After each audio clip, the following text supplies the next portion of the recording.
Hey everyone, I just wanted to talk to you really quick about a book that I received in the mail on Friday. Um, I started reading it Friday night, and by the time I guess Saturday evening came around, I'd almost finished the entire book. I couldn't put it down. It's called The Curious Classroom. It's by Harvey Smokey Daniels. It was released a couple of weeks ago by Heinemann. So brand new title. I'm going to tell you it's just a very compelling read. The reason that I wanted to talk to you about it is the connections that I was able to make with what we've been discussing when it comes to writer's workshop and free choice writing, and kind of building that writer's culture in our classroom. This entire book is centered on student-directed inquiry. So just allowing children's natural curiosities to drive our instruction. Allowing the curriculum to meet them where they are in their wonderings and their investigations as they walk through life. It's pretty exciting stuff. You know, one of the things that I think that you'll get out of this book is, I think a lot of times we're fearful.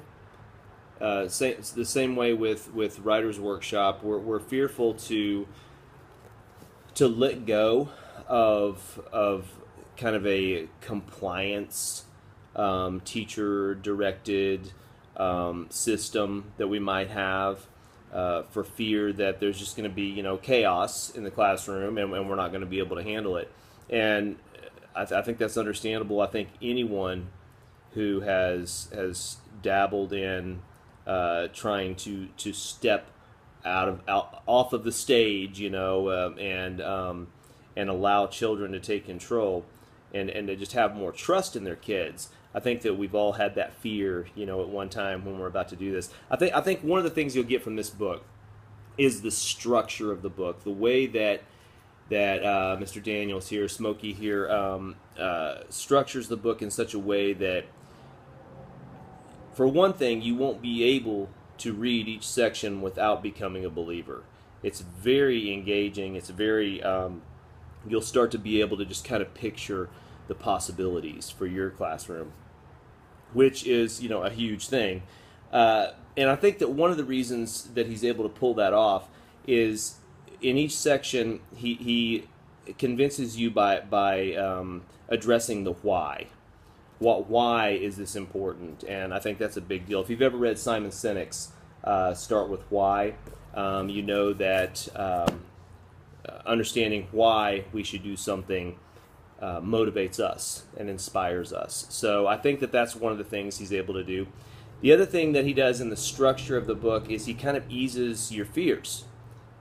He starts at the beginning, and the book is just structured to where if I'm fearful of letting go of my control and allowing kids to have this this curiosity and this freedom, like we talk about with writer's workshop, if I'm going to allow that and I have that fear, he kind of eases those fears by slowly easing us into it, just a step at a time.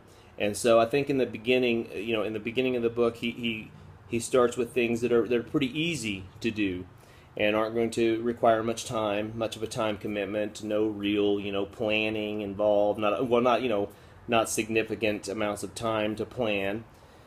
And so he starts you out on a path that's pretty easy and still has quite a bit of control involved, and then gradually it gets a little bit more complicated.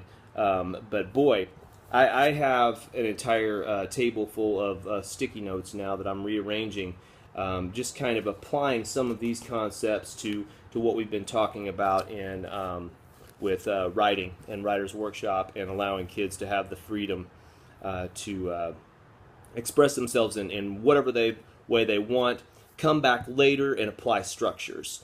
So anyway, that's it. The Curious Classroom.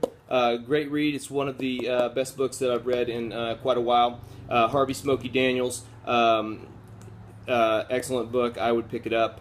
Amazon. I'm not even sure how much it is. I don't remember. So, but it's worth it. Like I said, I've marked the living, you know what, out of this because it's just been a good book. Thanks a lot. See you next time. Bye.